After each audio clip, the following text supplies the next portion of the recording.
coxilha é um lugar sagrado que nós temos aqui, que não queremos perder. Coxilha Rica para mim é a minha vida, né? Não tem nem, acho que não tem palavras para falar sobre a Coxilha Rica. Para mim é tudo. Patriotismo, já vou dizer mesmo. Assim como eu amo meu país, eu amo a minha terra, uma Coxilha Rica. Bom, que eu gosto de estar aqui. Tanto que quando eu vou a Lages, que eu vindo que eu chego no asfalto, eu recebo outro ar. Eu gosto daqui. É isso, então eu sinto nela o meu lugar. É um pedaço de chão que ninguém esquece e para mim significa muito. Deus, a fazer o céu, se descuidou de derrubou um pedaço de material lá por você Coxilha Rica.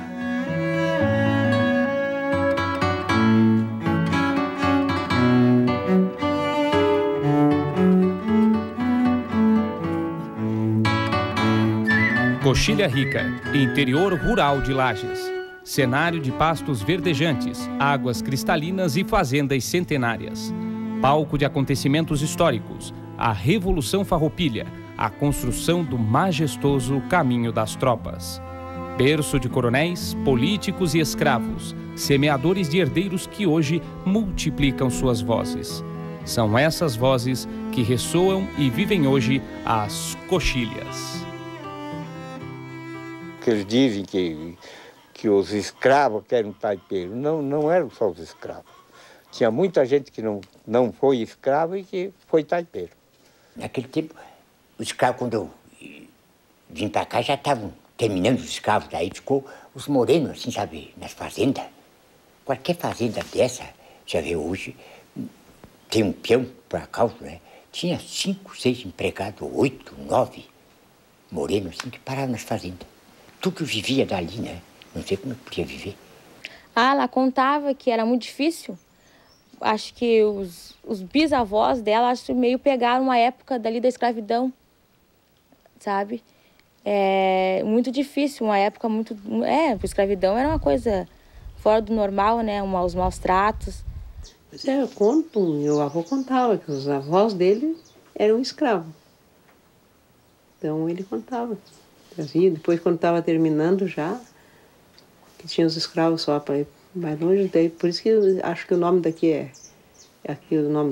uma estância do Quilombo, porque os escravos fugiam, vinham para as fazendas, que vendiam eles aí nas fazendas Fazenda Velha, que nós chamamos ali, onde tem umas mangueiras, quem vai para Calete. E daí os fazendeiros tinham medo dos patrões virem buscar de novo. Eles vinham se esconder nos matos para cá. Não, eles tinham bastante escravo, porque naquele tempo eles compravam os escravos, né? Era comprado. Escolhiam muito por escravo da perna fina, que os perna grossa eram meio preguiçosos, né? Então eles escolhiam da perna fina. Fizeram muitas taipas, porque tem muita gente que diz que a taipa é do tempo do escravo. Meu pai fez muita taipa, eu fiz muita taipa, ergui muita taipa, né? E estava aqui no Rincão do Perigo, existe muita taipa, né? Nessas fazendas por aí. O causa das mulato, era filho de patrão quase negra.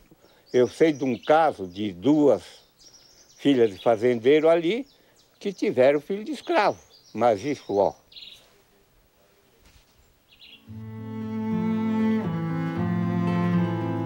Apesar de alguns silêncios, são os descendentes dessas histórias que narram fragmentos do seu cotidiano a partir de agora.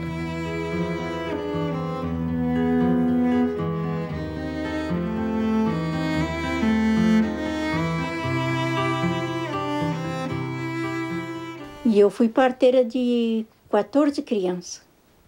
Antes de eu ser parteira dos meus. Eu pegava dos outros. Então, quando eu fiquei doente, eu digo assim, como eu pego das outras, eu posso pegar o meu também.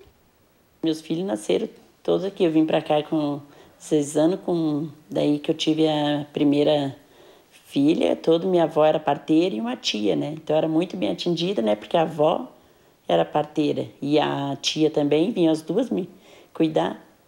Daí o Enio ia para a cidade, daí ele disse, quem sabe se quer ir também, é doente, quer ir. Mas eu estava bem boa, não estava sentindo nada, né, não quis. Mas depois eu levantei para fechar a porta, que ele disse, eu já vou saindo, venha fechar a porta. E quando eu levantei para fechar a porta, eu senti aquela dor. E depois fiquei lá sozinha. Porque a gente aqui toda a vida é bastante serviço, né? E daí eu perdi uma criança com 8 meses. Depois nasceu a Cirlei, às 9 horas da noite, e o César nasceu de madrugada, já ali pelas 3 horas, 2, 3 horas. E daí eu estava varrendo os terreiros ali, eu sentia aquelas dores, mas estava sozinha, não liguei, né? Dor de parto, né? E daí quando foi à noite eu me arruinei, quando eles chegaram no outro dia, que chamaram a parteira, a criança tinha até morrido já. Nunca o médico me viu grávida, nunca, naquela época a gente não ia no médico. Era assim, meio... O pessoal antigamente era meio tipo bicho. Uns, né? Tinha uns que não. Mas a maioria...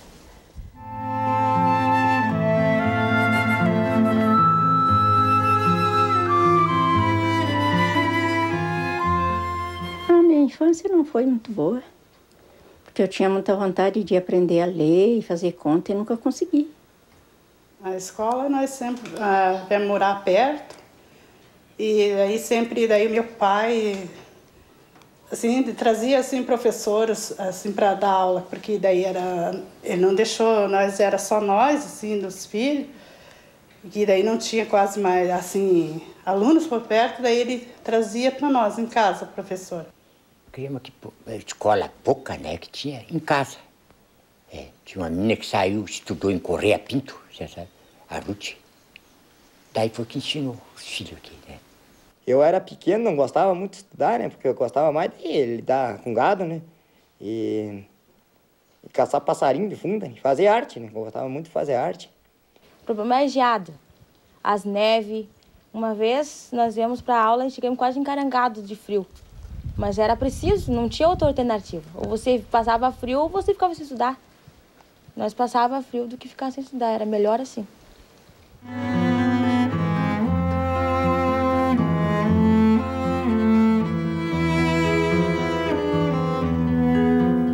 No campo aí é fácil de criar os filhos, não é que nem na cidade, que a vida é mais agitada, que não tem nada para se envolver, né? Só se envolve com o serviço, não tem tempo para malandragem.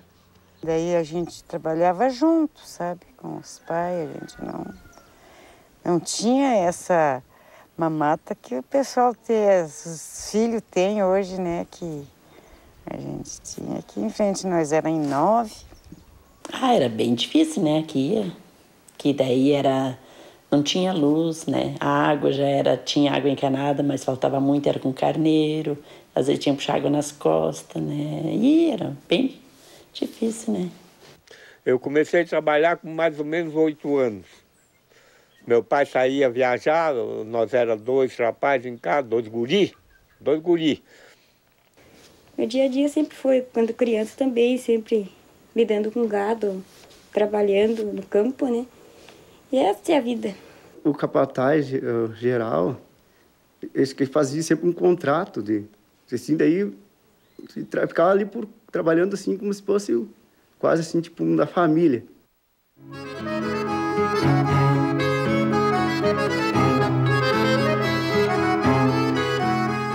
Até nessa fazenda que eu me criei, tinha os empregados lá que eram bem moreninhos, sabe? Eles não chamavam pelo nome, era a negra, o negro. E eu achava muito ruim, por isso que eu não ia com a mãe para lá. Digo, se me chamarem assim, eu via assim, desaforo, sabe? Por isso que eu retoçava meus patrão. Eu trabalhei 10 anos, eu estava conta de tudo sozinha.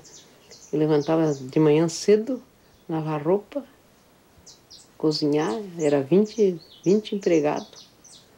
Trabalharam na casa, assim, faziam uma coisa ou outra, né? Faziam cerca, faziam nas lavouras. E faziam muita reunião de festa, assim, nos fins de semana, né? Então eu reunia muita gente, eu me sacrifiquei muito. Se não tivesse me sacrificado tanto certo, eu estava mais nova.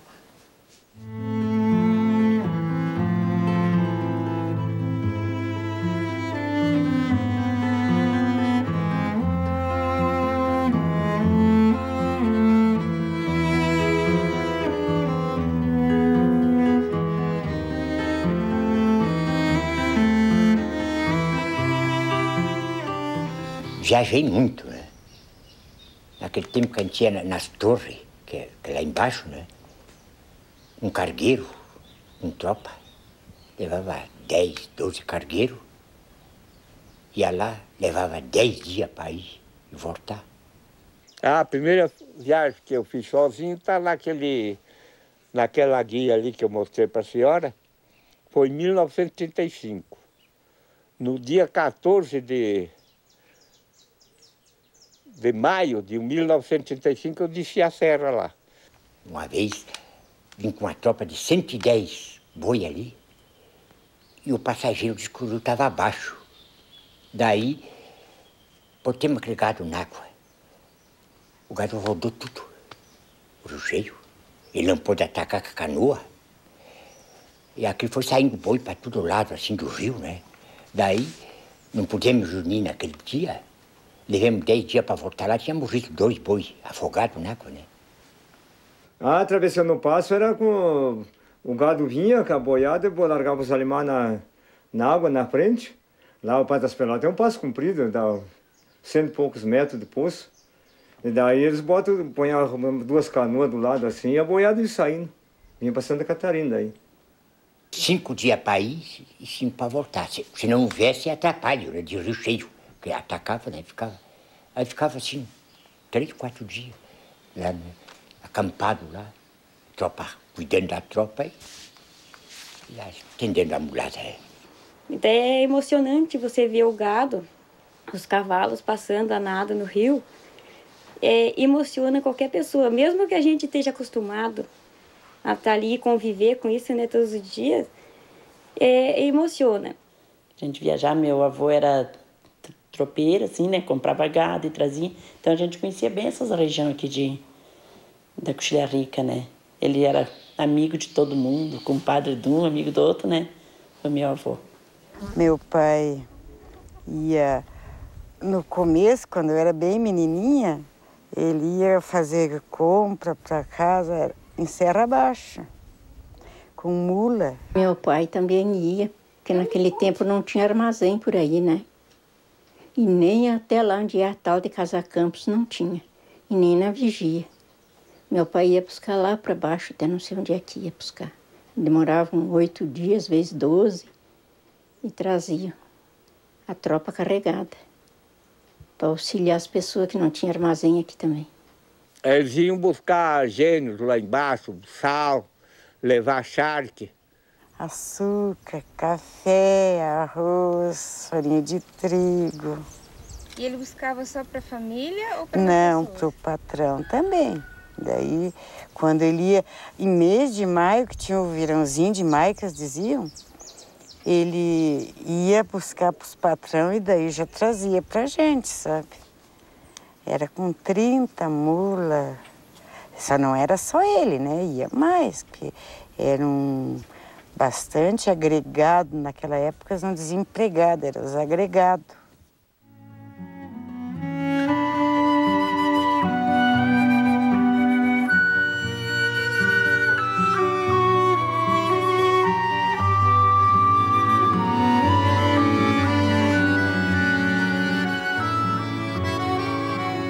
Não me pergunte aonde fica Coxilha Rica.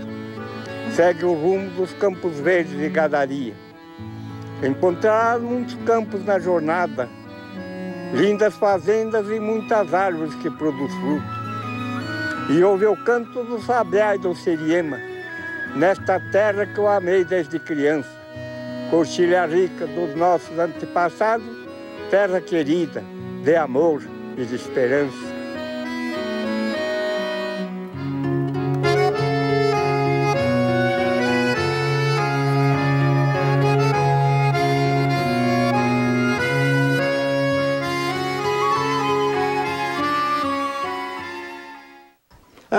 Antigamente as festas, hoje trocou. Hoje as festas, primeiro a gente ia daí das fazendas, todo mundo a cavalo para as festas, né? A minha avó sempre conta das festas que davam.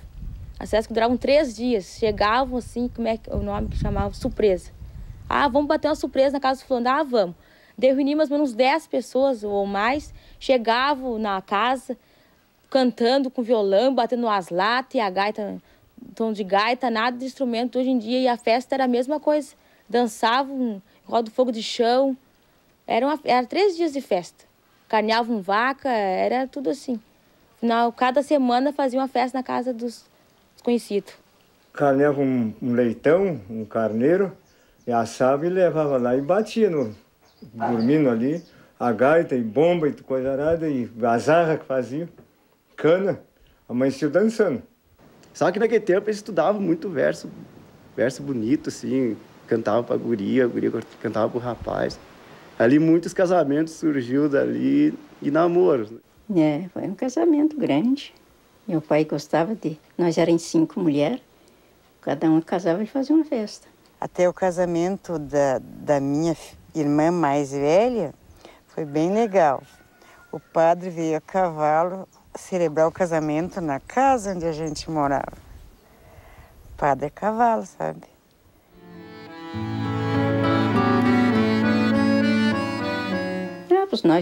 A gente se arrumava um dia antes, né?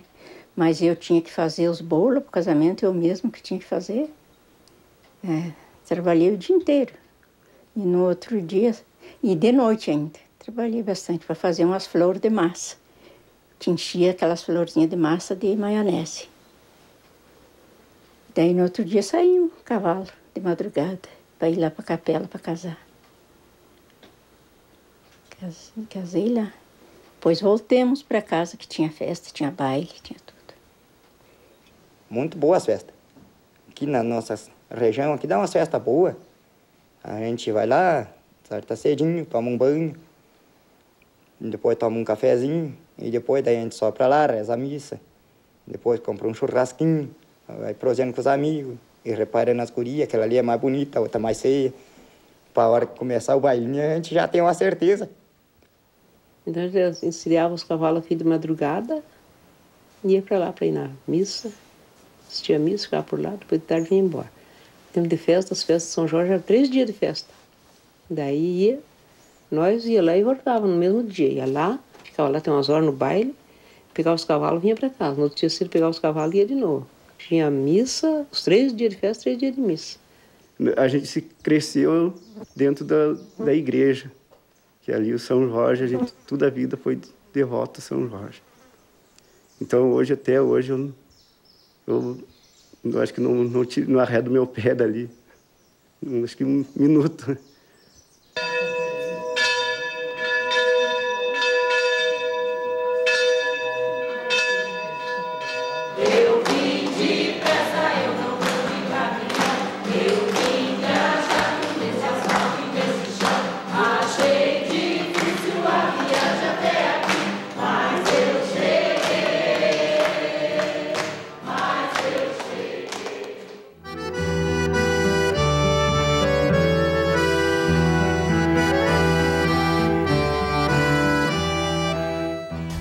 Eu acredito muito em Deus, né?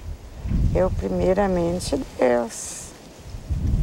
Às vezes que eu rezo para os santos pedir por mim, que eles têm mais força. Porque eu sou muito devoto na Nossa Senhora da Aparecida, São Jorge, que sempre ajuda eu, né? Eu faço qualquer pedido para Nossa Senhora da Aparecida, São Jorge. Não é só eles, em todos os santos, né? Rezar mais do que eu, só padre que reza. Outra pessoa não reza. Eu penso muito no Espírito Santo. Peço para o Espírito Santo que me ilumine, que me ajude, que me dê força, que eu possa fazer uma oração que tenha significado. Eu acredito muito em Nossa Senhora Aparecida também. Sou muito devoto de Nossa Senhora Aparecida. Devo tudo que tenho para ela. E cada vez que eu falo Nossa Senhora Aparecida, eu choro. Eu tive uma visão de Nossa Senhora Aparecida.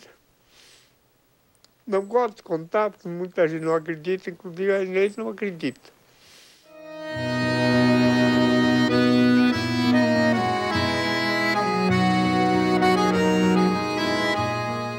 O pai fazia remédio para bronquite. Ele benzia também, assim, por causa de picada de cobra. O médico tinha desenganado, ele benzeu. A menina tinha uma barriga, até o Eros, meu piá, era pequeno, né? disse assim, pô, eles vão. As meninas ganham nenê. Mas por quê? O barrigão da Neide vai ganhar nenê, certo? Pois não, é bicha que ela tem. A Angélica, aquela que mora ali no bodegão, trouxe uma criança que era 1h da madrugada. Muito malzinho. Doentinho que eu não queria, eu nem ia benzer. Mas depois ela veio aqui aquela hora com chuva e pediu para mim benzer. Eu benzi, com poucas horas o guri começou a caminhar e ficar bem bonzinho. Ficou muito... sarou, assim. Muitas crianças por aí vinham aqui, eu benzia, já ficavam brincando por aí. O médico se admirou, o doutor Taufik, que era um médico lá de Porto Alegre, se admirou. Você é feiticeiro, negro velho, disse pro pai. Pai, não é feitiço nada, é Deus que me toca na minha vida.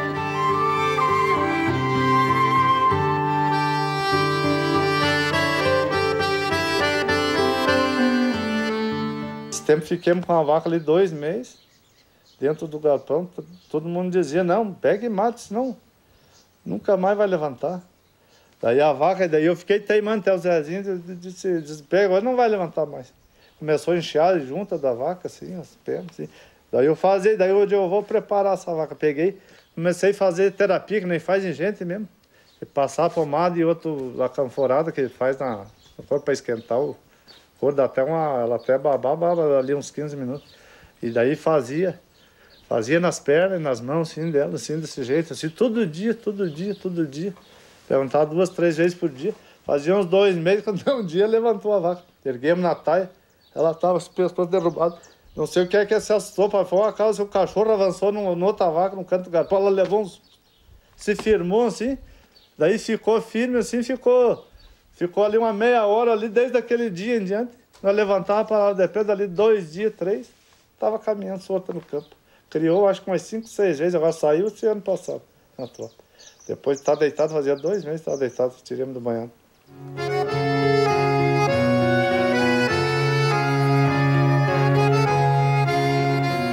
Daí deu com pouco, deram uma pedrada num pinheiro. Só via voar casca assim na água, assim, chegar a fazer taia, levantava aquela onda d'água pra cima, né?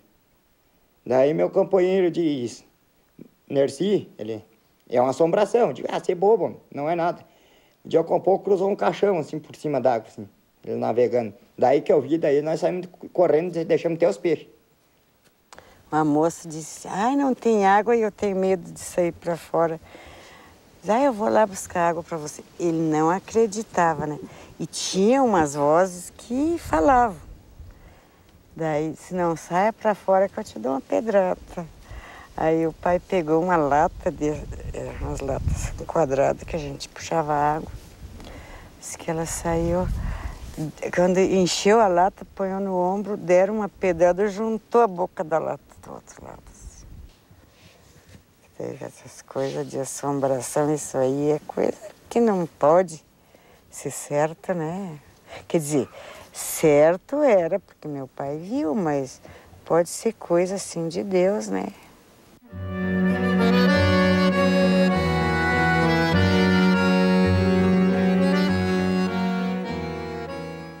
O cachorro era feito aqui mesmo. Pegava umas tábuas, limpava as tábuas, fazia o caixão e velava a noite inteira ali. Depois levava assim, muito longe do cemitério, assim com 2 arcinhas, aquele mundo de homem a cavalo, apiava um, carregava um pouco, depois outro carregava um pouco. Ia bater no cemitério. Quantas horas demorava? Levava às vezes 3, 4 horas para chegar no cemitério, porque aquilo você vê longe, de a pé, pesado. Os caixões eram feitos aqui no sítio mesmo, eu fiz muito caixão, né? Sepultei muita gente, tinha o cemiterinho ali. Então a gente existia. Vocês conhecem galão, sabe o que é? Galão é uma fita de preto e amarelo, meio brilhante, uma fita mais ou menos de 2 centímetros de largura. Então era feito 5 cruzes no caixão. Era forrado de preto, em primeiro lugar, né? E depois feito 5 cruzes de galão. Faziam uma na cabeceira, outra nos pés, outra em cima e 2 de cada lado. Era feito 5, né? E choravam barbaridade, porque morria pouca gente. Era muito difícil morrer uma pessoa naquela época, né? Naquele tempo.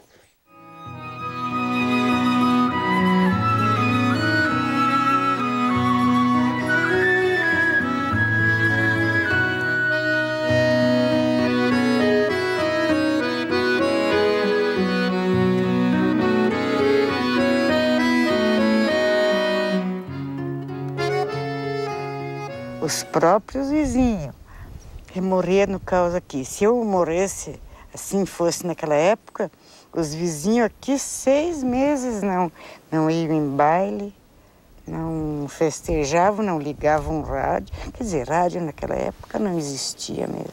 Só quem tinha rádio eram os ricos, mais ricos daí, né? Quando a minha avó morreu, meu pai se vestiu de preto 1 ano e não fez a barba 1 ano, né? Ficou com a barbaridade, era assim. Não é que nem hoje, morreu fulano, vai enterrar e de tarde vai para o baile, né? Hoje não tem, naquela época não tinha disso. Era sentimento mesmo, né? Aí foi um troço até assim que chocou a gente. A gente foi forte mesmo. Como ele queria aquele velório, assim, o enterro daquele modo, daquela forma. Os piazão, filho dele, tinha um que é gaiteiro até, gaita ponta.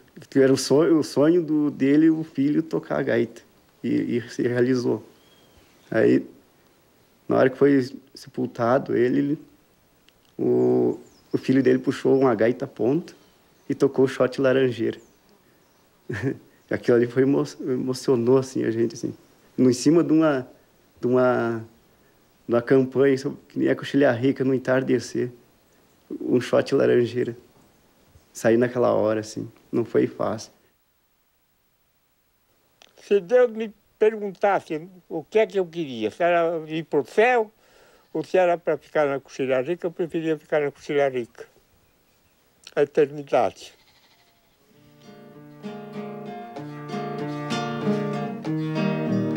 Cresci nesta querência, Coxilha Rica.